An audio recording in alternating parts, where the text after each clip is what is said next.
Pernah kebayang nggak gimana caranya kita bisa melihat di tempat yang gelap gulita? Misalnya di dasar laut yang paling dalam. Nah, kali ini kita akan bongkar rahasianya. Gimana suara bisa jadi mata kita di dunia yang sama sekali nggak tersentuh cahaya? Jadi pertanyaannya simpel aja. Gimana caranya kita bisa melihat kalau nggak ada cahaya sama sekali? Ternyata jawabannya itu ada di sesuatu yang nggak bisa kita lihat, tapi bisa kita dengar. Kekuatannya luar biasa.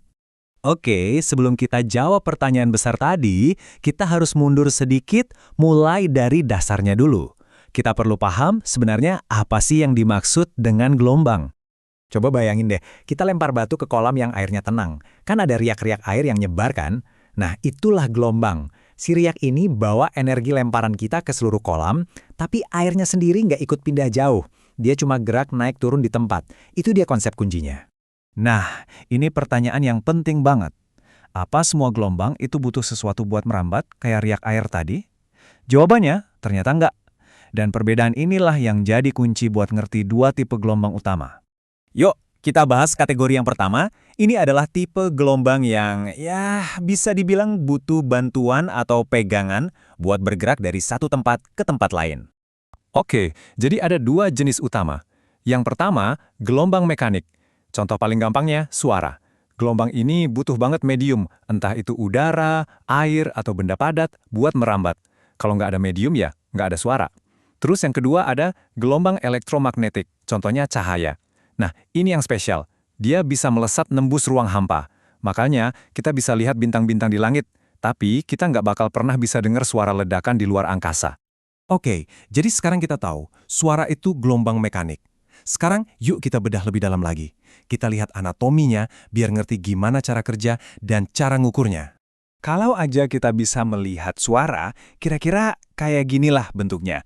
Kayak pola tekanan yang bergerak maju lewat udara atau air. Nah, pola ini bisa kita deskripsikan pakai beberapa karakteristik utama. Yang pertama ada frekuensi. Anggap aja ini seberapa cepat getarannya.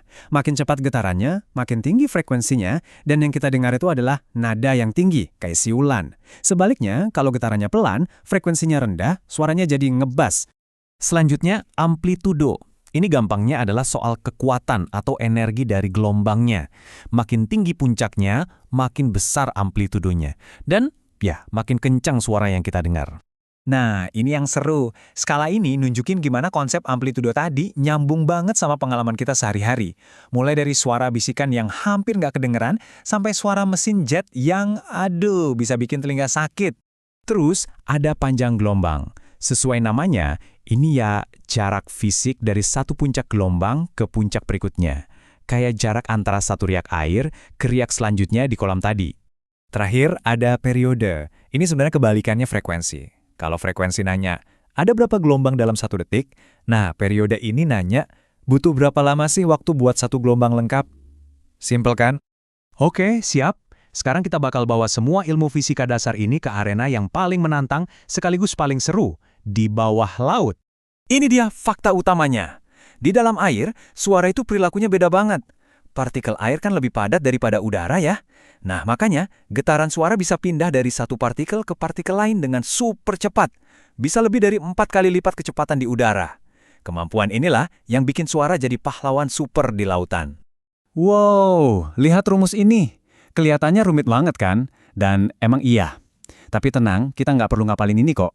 Justru, kerumitan rumus ini nunjukin satu poin yang sebenarnya sederhana banget. Nah, ini dia intinya. Di balik semua angka-angka rumit tadi, para ilmuwan ternyata cuma butuh 3 hal ini buat ngitung kecepatan suara di laut dengan sangat akurat. Cuma suhu, kadar garam atau salinitas, dan kedalaman atau tekanan. Cuma 3 itu.